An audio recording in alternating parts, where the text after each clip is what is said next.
ચાલો આજ આપણ મહારાષ્ટ્રન સેવભાજી બનાવવાના છે. મહારાષ્ટ્રમાં ફેમસ છે સેવભાજી. સેવભાજી કેવી રીતે બનાવવાનું એ તમને સામગ્રી બતાવું છું. આ જો આપણ ચમચી લાલ મરચું લીધું છે, મોટી 1 ચમચી. 6 તો 7 લસણની કળી લીધેલી છે. 1 કટકું ખોબરાન લીધેલું છે. 5 લોંગ લીધેલી છે. 5 મરી લીધેલી. જરાક આપણ ખસખસ લીધી છે. 1 ફૂલ લીધું છે અને જરાક આપણ તજ લીધી. આ તેજપત્તા લીધેલું છે આપણે. એક વાટકી ધાણા લીધા છે.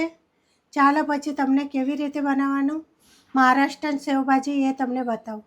આ જો આવી રીતે કાંદા કાપી કાઢવાના. આ પાછળનું બોટકું રવા દેવાનું, કેમ તો આપણે પલટાવવું પડે ને એટલા લીધે.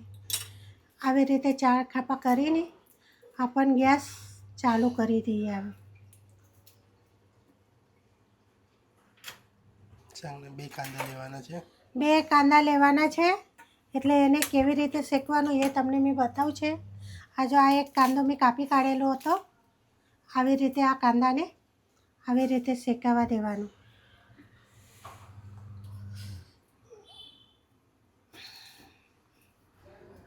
આવી રીતે પછી આપણને 1 ટામેટાં લીધું છે. એ ટામેટાં બી સાઈડમાં મૂકી દેવાનું. આવી રીતે આ ખોબરું લીધેલું છે. એ ખોબરું બી મેં તમને બતાવી દઉં કેવી રીતે મૂકવાનું. આવી રીતે મૂકી દેવાનું ખોબરાને બી સાઈડમાં, એટલે આપણું બધું હાથે હાથે શેકાયા કરે. ચાલો પછી તમને શેકાય એટલે પછી બતાવું. આ ખોબરો છે ને એટલું શેકાઈ જાય એટલે ખોબરાને આમાં મેં પલટાવી દઉં છે.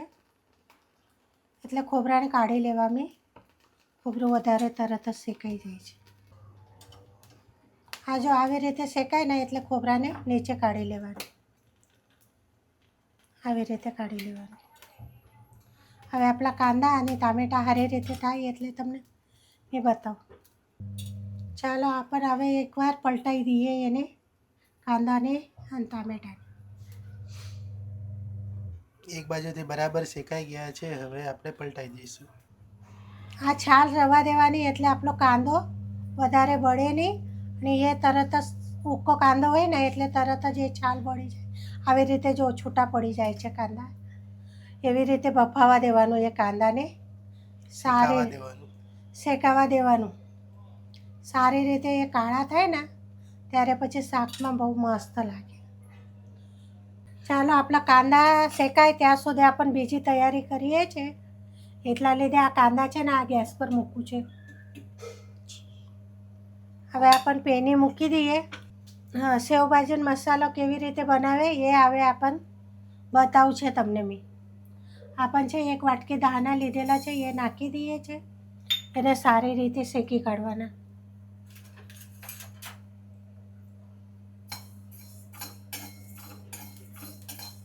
ધાણા શેકાઈ ગયા પછી આપણને આ ફૂલ નાખી દેવાના તોડીને. આવી રીતે તોડી કાઢવાનું એને. આપણને લીધી છે 5 કાળી મરી. આ 5 લોંગ એ આવી રીતે નાખી દેવાનું. વચ્ચે વચ્ચે હલાવતા રહેવાનું છે. બોલા સખત ચાલુ રાખવાનું, હલાવવાનું. એ બળી નહીં જાય એના લીધે. આપણ છે દાળચણી લીધેલી છે, નાનો 1 કટકો. એના નાના કટકા કરી નાખ્યા છે મેં.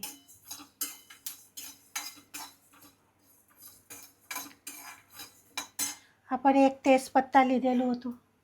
એ તેજપત્તાના બી કટકા કરી નાખ્યા છે. હવે સારી રીતે આવી રીતે શેકાવા દેવાનું. આપણે લીધી છે જરાક ખસખસ અડધી ચમચી જેટલી.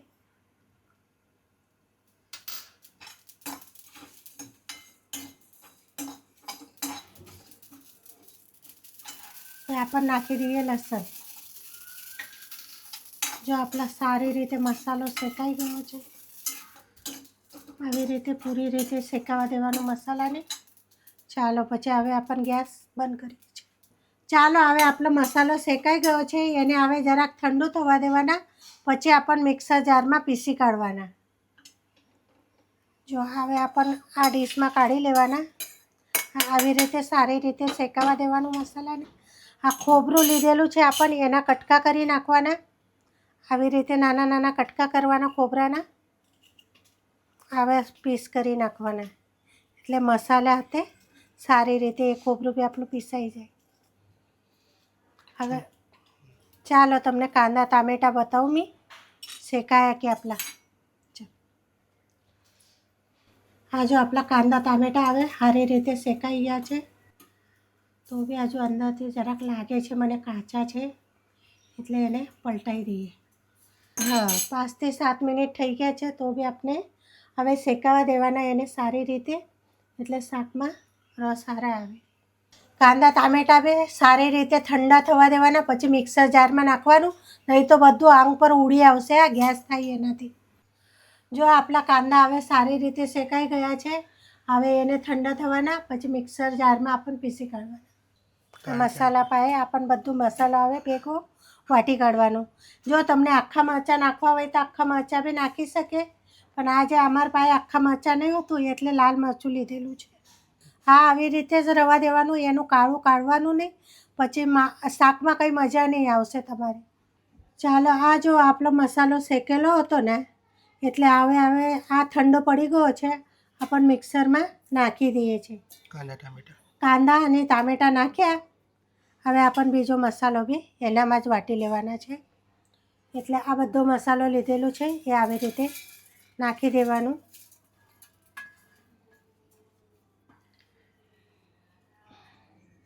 આપણને આ લાલ મરચું લીધેલું છે એ બી નાખી દેવાના.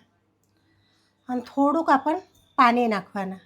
પાણી ઉમળવું જ પડશે તમને દળાવા હારું. કેમ તો આપણું ખોબરું છે, લસણ છે, એટલે સારી રીતે પીસી છે.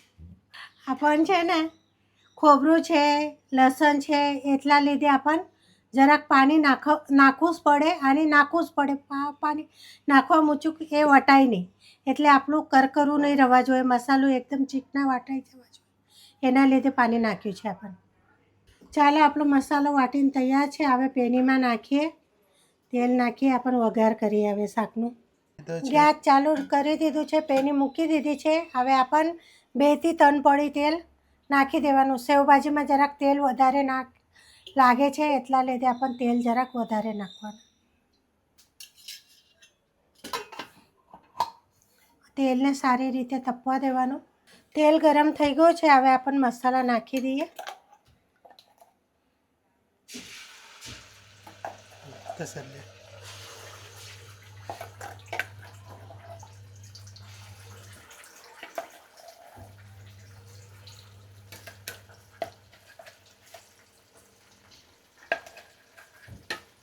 આખો મસાલો આપણે નાખી દઈએ. બધું આપણને આખો મસાલો નાખેલો હતો ને, એ સારી રીતે આપણો દળાઈ ગયો છે મિક્સરમાં. મસાલાને આવી રીતે હલાવતા રહેવાનું, અને એની સુગંધ આવે ને ત્યાં સુધી એને તળાવવા દેવાનું. આપણને જરાક ચપટી હવે હળદર નાખી દઈએ. એમાં હળદર નહીં નાખેલી છે, એટલે વઘારવાના ટાઈમે મસાલા નાખે ને પછી હળદર નાખવાનું, એનો કલર આવે.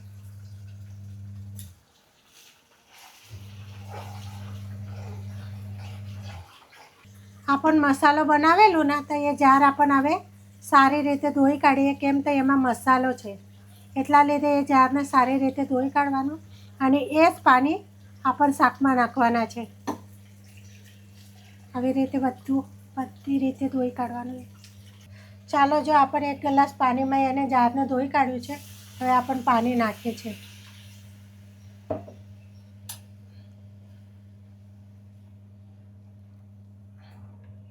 આવી રીતે એને હલાવી કાઢવાનું. મસાલાને સારી રીતે આપણને તળાવવા દીધું છે. તરી આપણી હવે ઉકળીને પાછું આવશે. અમે 2 ગ્લાસ પાણી નાખીએ છીએ. તમને એવી રીતે વધારે રસો જોયો હોય તો તમે વધારે પાણી નાખી શકે. હવે આપણને સ્વાદ અનુસાર મીઠું નાખી દઈએ. એમાં પહેલાં આપણને મીઠું નહીં નાખેલું છે, એટલે હવે સ્વાદ પછી મીઠું નાખી દઈએ, સ્વાદ પ્રમાણે. આવી રીતે હવે આપણને મીઠાને બી સારી રીતે હલાવી કાઢીએ. હવે એને 2 થી 3 મિનિટ ઉકળવા દેવાનું છે શાકને. તાપ જરાક ધીમે કરવાનું, તો તરી સારી રીતે આવે. ચાલો, પછી હવે આપણે શાક તો રસો તો ઉકળી ગયો. એમાં હવે આપણે કોથમીર નાખી દઈએ. હવે આ રસો ઉકળી ગયો ને હવે આપણે સાઈડમાં મૂકી દઈએ. એને શાક કેવી રીતે બનાવવાનું એ તમને મેં બતાવું પછી. મહારાષ્ટ્રન સેવભાજી કેવી રીતે પીસવાનું પીસવાનું નહીં. કે હવે આપણે મહારાષ્ટ્રન સેવભાજી કેવી રીતે ડીશમાં કાઢવાની, કેવી રીતે પીસવાનું એ તમને મેં બતાવું. તો સેવભાજી આપણી થઈ ગઈ છે. આ સેવભાજીને કેવી રીતે લેવાનું, આવી રીતે શાક લઈ લેવાની. ગરમ ગરમ શાક લેવાની છે. આવી રીતે આપણને ગરમ ગરમ પીસી લેવાની અને આવી રીતે આપણને એમાં સેવ નાખીને સેવભાજીનું શાક આવી રીતે ખાવાની. જો હવે આપણી સેવ છે ને બધી ડૂબી જશે અને એકદમ તરી આપણી ઉપર દેખાશે સરસ રીતે. ખાવામાં બી બહુ ફાઇન લાગે છે આ શાક. મહારાષ્ટ્રમાં આવી રીતે જ આવે છે. સેવ હાથે રસા હાથે સેવ નહીં નાખવામાં આવે છે, ઉપરથી સેવ નાખીને આપે છે એ લોકો. એવી રીતે આપણને ધાબા સેવભાજી કરેલી છે. તમને વિડીયો કેવો લાગ્યો લાઈક કરજો, શેર કરજો, સબસ્ક્રાઈબ કરજો. આવો જ વિડીયો જોવા સારું શેર કરજો, સબસ્ક્રાઈબ કરજો. આ વિડીયોના ચક્કરમાં મમ્મીનો એક વસ્તુ તૂટી ગયો. આ સેવભાજીના વજેથી મારું છે ને આથાનાની બરણીનું ઢક્કન તૂટી ગયું હોય એટલે આ સેવભાજી મને બહુ મોંઘી પડી છે. ઢક્કનને ઢાંકણો